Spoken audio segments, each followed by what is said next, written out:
Yeah, the public, a lot of times in our classes, we try to, even in our students, I have students go to the city council hearings. There's actually a lot of processes where the public actually can have a real big engagement with political officials, at least at the local level and state level, right? Federal government's a little different.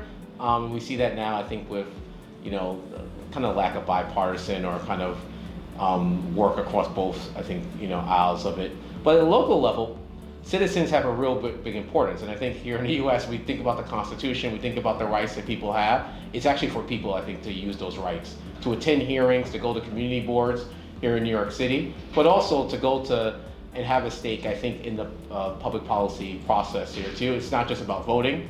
We think about rights in the US as your voting rights and you go vote for, a representative or you vote for a senator, but those are actually very limited rights.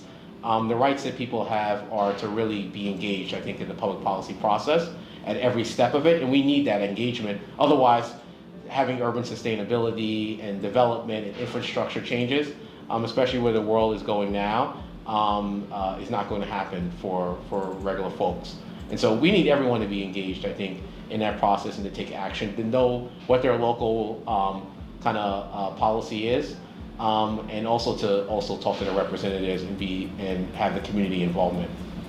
We're really lucky here in New York City to have all these processes for public input and to have a lot of data publicly available so that we can inform ourselves in order to make that input. So one of the things that we do in almost all of our classes is show students how they can collect and analyze data.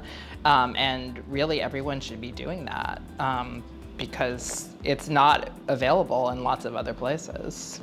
Mm-hmm. And I would say on that point too, the one interesting thing I think, especially for racial and social equity, that we really need is more data, more open data, more accessible data, more people who understand how to use it.